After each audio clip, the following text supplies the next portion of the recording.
out of this business, though, for the time being. They are right on the edge of the circle. They'll be safe for now. DRX have been holding out on the southwest for a nice while as well, but Yangon Galacticos going to be putting pressure on. I feel like that's the next crash coming on through, and SakeCloud's going to send it. Yeah, absolutely going to be the next fight. Falcons, mind you, also focused on Fireflux over here in the shed. They took a little bit of damage from DRX. In fact, Redox is going to fall once again. Scarface getting some shots. SakeCloud onto Quiz. You mentioned it, Yangon Galacticos starting to push up, but they've also taken some damage, a downed player, so they're going to have to go at it 3 strong. So we have an immense amount of fights. Falcons versus Fireflux, Yangon Galacticos going against DRX, and the winners potentially controlling the entirety of the western portion of zone.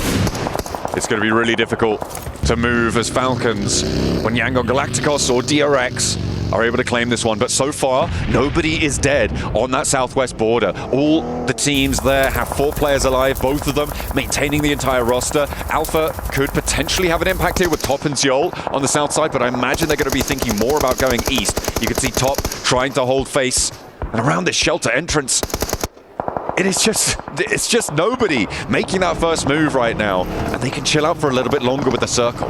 APG can be truly punishing to DRX. The only thing stopping them from shooting, I believe, are the smokes. They just can't get the line of sight, but Top should have infinite vision. In fact, he's going to get active, so there's going to be Top on one full finish on one DRX member who's now starts to push up. This gives an opportunity for Yangon Galacticos to start firing at DRX as well. Weibo says enough is enough, takes down an APG member. 33Z also taking a tremendous amount of damage. It comes to show you, literally nobody is safe, and Weibo on the outskirts of zone, fully eliminated. It's in circles like this that you've got to think potentially Fireflux could have a chance if this fight on the southwest side doesn't conclude, but it looks like Yangon have isolated their entrance and will be playing on fairly convincingly. SakeCloud very likely to get this knock on the Horman. That should be an easy pickup for them. Behind the rock, sure, but you have to dash out to try and find that res, and with only Joker left standing, they don't have a lot of time to get this one. Currently, Yangon Galacticos have a beautiful spot where they are at. If the zone favors them with the next shift, they are going to be set up very nicely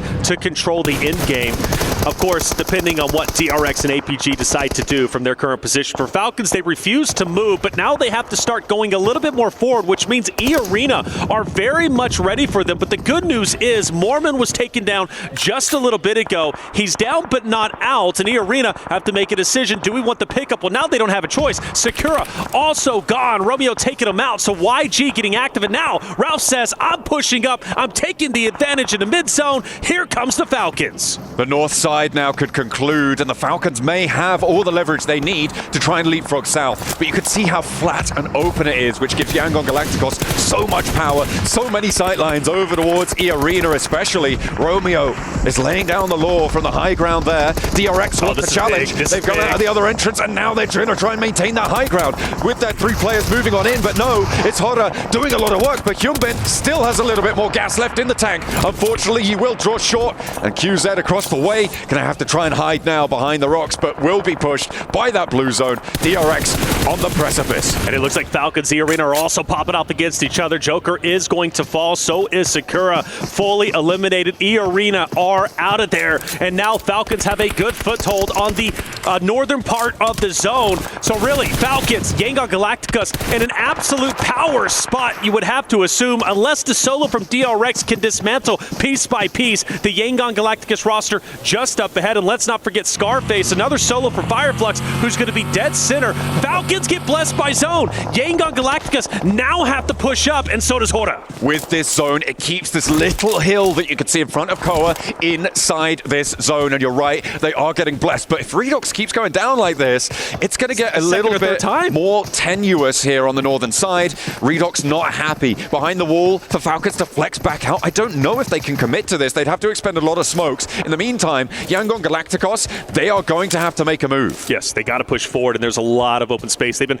hanging out next to this cave for the longest time. I don't blame them, but now the time to get active is in, and you got No Fear, who's been doing such a great job from a distance, being detrimental to each and every roster he's come across. So he's going to be the X factor for me for the Hora roster, at least when Yangon Galacticos starts to rotate over. For the solo from DRX, I don't know if he's going to be able to survive this. I really don't. But for him, all eyes on YG, who now start to move forward. forward. This is going to answer our question of who takes this game. If Yangon Galacticus get mowed down now by Falcons, it is going to be all Falcons for the victory. With Ralph moving out to the west side to go for the res onto Redox, they're actually west side bolstered right now on the Falcons roster. So Yangon Galacticos potentially picking the wrong time to go for this one. And with Horat on that sideswipe, this road crossing is nigh on untraversable. As Horat actually going to try and backfill on this rotate and play on the south side. This could be a great play coming through from Horat. They'll finally get rid of Scarface, who was on a sliver of HP, and now it seems to be a two-horse race. If I'm Falcons, I'm paying close attention to Horat starting to move up. Fireflux are now gone. We're getting deep into it.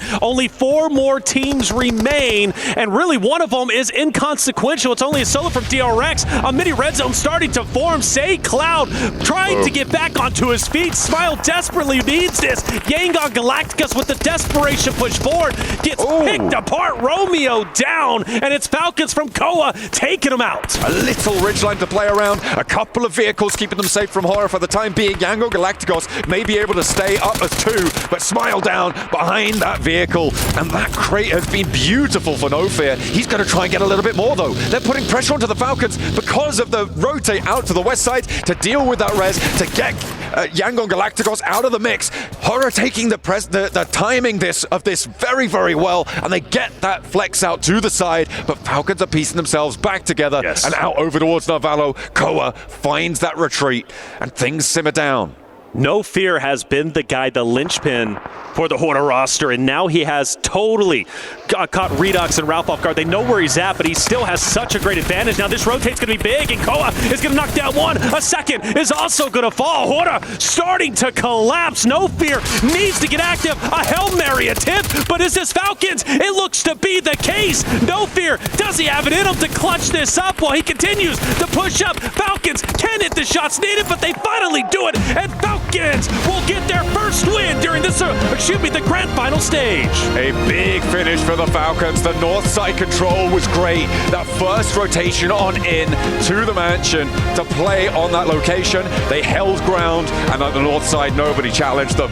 I felt like Horror maybe were able to slip the noose there, but in the end, they were hung out to dry, and that is a beautiful way to close it down. A nice chunk of elims as well added on to the Falcons count, but not only that, Yangon Galacticos, they're pulling down numbers in that final set. Without a doubt, and you can also give their flowers over to Horda. Horda needed some points. They were down in 13th place at the start of the game. Getting that second is going to be massive, and while the same thing could be said for Fireflux surviving as long as they did, yes, it's not going to be a tremendous amount, but it's at least a start. It's something. It gives you new life. It's only game number 4, 2 more to go today, and therefore a big chance to rise up the ranks. There it is. Our final airing gale has concluded. Team Falcons on top. 2 Miramars coming your way after the break.